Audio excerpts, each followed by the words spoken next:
बिहार में डोमिसाइल नीति नहीं लागू हुआ है। सिर्फ अगली बार जो परीक्षा TRE 4 है उसके लिए लिमिटेड किया गया है। ये लोगों को बेवकूफ़ बनाने के लिए 3 लाख शिक्षकों की बहाली हो गई, उसमें ज़्यादातर बिहार के बाहर के लोगों का हो गया। क्यों हुआ? क्योंकि 2023 में नीतीश कुमार ने डोमिसाइल नीति बदला। इसलिए बदला कि 24 में लोकसभा का इलेक्शन था। देश भर में प्रधानमंत्री बनने के लालच में बिहार के युवाओं का नौकरी छीनकर दूसरे राज्य के युवाओं को नौकरी दे दिए। अब बिहार में विधानसभा चुनाव है तो कह रहा है कि TRE 4 में डोमिसाइल का चेंज किया जाएगा।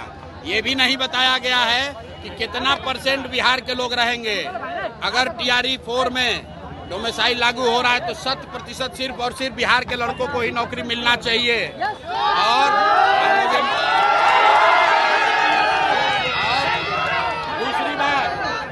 दूसरी बात बिहार के युवाओं को ये समझना है कि एक जन स्वराज के खड़ा होने से, एक विकल्प आने से 400 रुपया का पेंशन बढ़ के 1100 हो गया, रसोईया का सैलरी दुगना हो गया। डोमिसाइल पर सरकार ने नीति बदल दिया। आप अंदाजा लगाइए जिस दिन जन स्वराज का सरकार बनेगा उस दिन बिहार के युवाओं का भविष्य कितना बेहतर होगा।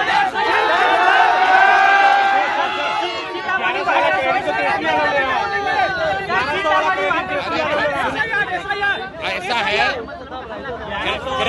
क्रेडिट कोई भी ले, बिहार का एक एक आदमी जानता है कि 20 बरिस से यहाँ पर बुजुर्गों को, दिव्यांगों को, विधवाओं को 400 रुपया मिल रहा था। उस 20 साल में 3 बरस तेजस्वी यादव भी सरकार में थे, 1 रुपया नहीं बढ़ाया।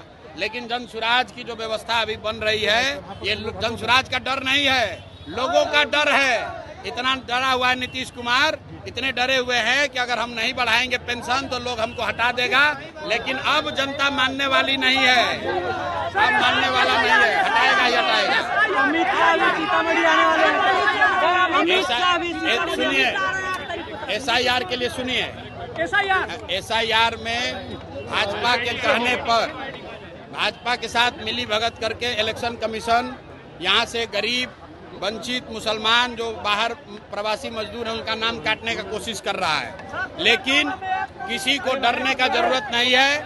सुप्रीम कोर्ट ने कहा है कि अगर आपके पास आधार कार्ड है तो आपको वोट देने का अधिकार है।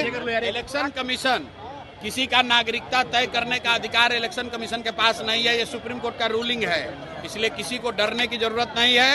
सब भाई मिलकर वोट सबको देना है। और दूसरी बात, अगर 10-20 को नाम कट भी जाएगा तो भी मैं भाजपा को ये बताना चाह रहा हूँ कि जितने लोगों का नाम रह जाएगा वही तुमको हराने के लिए काफी।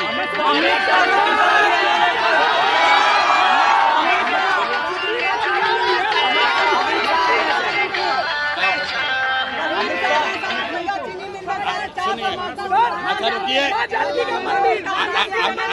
अमित शाह आ रहे,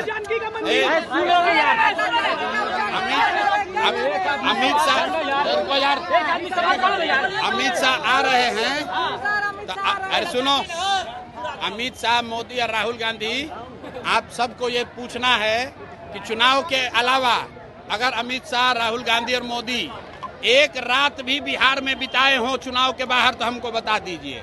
ये लोग दिल्ली में बैठकर बिहारियों को गाली देते हैं।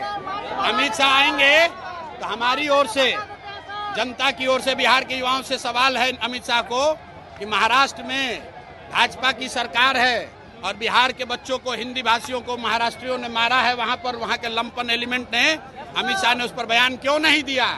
और अगर बिहार के बच्चे महाराष्ट्र में मारे गए उस समय आप मुंह नहीं खोल रहे थे और यहाँ वोट लेने के लिए आकर सीतामढ़ी में भाषण दीजिएगा तो कोई मानने वाला नहीं है।